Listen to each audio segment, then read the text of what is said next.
নির্বাচনের মাঠকে যদি level playing field করতে হয় আপনাকে কিন্তু নির্বাচনের ব্যয় যেটা প্রচারের ব্যয়ও কমিয়ে আনতে হবে, সীমাবদ্ধ করতে হবে। আমরা বলেছিলাম পোস্টারকে যেন নিষিদ্ধ করা হয়, আমরা বলেছিলাম ফেস্টুনকে যেন নিষিদ্ধ করা হয়, আমরা বলেছিলাম শুধু হ্যান্ডবিল এবং প্যানেল পরিচিতির জন্য যে বড় ধরনের প্যানাগুলো করা হয় নির্দিষ্ট সংখ্যক, এক একটা প্যানেলের জন্য হয়তো পারে 15 থেকে 20টা, এরকম সীমিত করে দিয়ে নির্বাচনী ব্যয়টাকে যেন সংক্ষিপ্ত করা হয়। কিন্তু আমরা দুঃখজনকভাবে দেখলাম আমরা শুধু প্রস্তাব দিয়েছি, নির্বাচন কমিশন কিছুই গ্রহণ করেনি, তারা পোস্টার পর্যন্ত রেখে দিয়েছে। পোস্টারটা শুধু ব্যয় বাড়ায় তা না, আপনারা জানেন এই পোস্টারের কারণে আমাদের পরিবেশ দূষিত হয়, বিশৃঙ্খল একটা অবস্থা হয়ে যায়। আপনারা সংবাদ মাধ্যম থেকে এই দাবিটা আরো আমাদের প্রশাসনকে আপনারা একটু চাপ দিবেন, আমরা আপনাদের কাছে প্রত্যাশা করব। আমরাও দাবি জানাচ্ছি নির্বাচনের প্রচারের ব্যয় যেন কমানোর পদক্ষেপ নেওয়া হয়। আপনার প্রিয় কাপড়ের যত্নে এলো এনজাইম সমৃদ্ধ Arik silver wash detergent powder 500 গ্রাম মাত্র 70 টাকা। প্রিমার্ক। তৃতীয় একটা বিষয় যেটা নিয়ে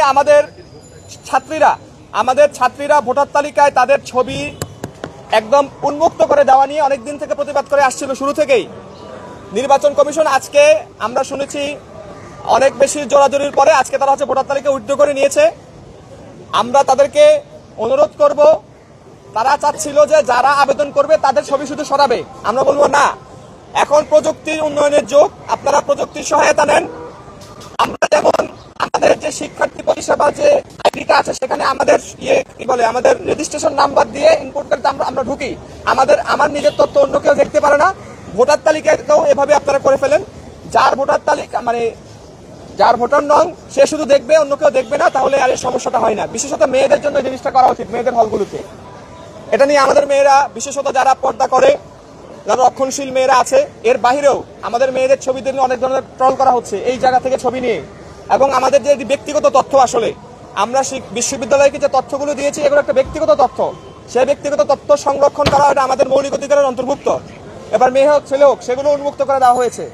আমরা খুব দ্রুততার সাথে এগুলোতে যেন সংরক্ষণ করা হয়, আমাদের সে ধরনের ব্যবস্থা নেওয়ার জন্য তাদেরকে অনুরোধ করছি। চতুর্থ যে ব্যাপারটা, এটা একটু হাস্যকর একটা ব্যাপার আপনাদেরকে আমি বলি, সেটা যেখানে আচরণবিধি লঙ্ঘন করে কেউ বাড়তি কাজকর্ম করছে সেখানে প্রশাসন কোনো বাধা দিচ্ছে না, কিন্তু এখানে গ্রিন ফিউচার ফাউন্ডেশনের যে শাটল বাসগুলো ক্যাম্পাসে চলে, আজকে নির্বাচন কমিশন একটা নোটিশ দিয়ে সেগুলো বন্ধ করে দিয়েছে যে শাটল বাসগুলোর যারা এটার সাথে সম্পৃক্ত তারা নাকি ক্যান্ডিডেট। আমার কথা আমি নিজেও ঠিক আছে এটা মনে করি যে শাটল বাসের যারা প্রতিনিধি হিসেবে আছে কেউ ক্যান্ডিডেট হয়েছে, তো তাদেরকে শাটল বাস কেন্দ্রিক প্রচারণা বন্ধ করতে বলা যেতে পারে, কিন্তু শাটল বাস কেন বন্ধ করা হলো? আমাদের মেয়েরা বঙ্গমাতা হল থেকে, মৈত্রী হল থেকে, সুফিয়া কামাল হল থেকে তারা এখন ক্লাস করতে আসবে কিভাবে? তারা এখানে আসতে হবে, তো ক্লাস করুক বা যে কাজে আসুক আসতে হবে, শাটল বাসগুলো কেন বন্ধ করা হবে? মানে যেটা করা দরকার তারা সেটা করছে না, আর যেটা দরকার না তারা সেটা করছে। নির্বাচন কমিশন থেকে এই ধরনের অনাকাঙ্ক্ষিত আচরণ এবং দায়িত্ববোধহীন আচরণ আমরা আশা করি না।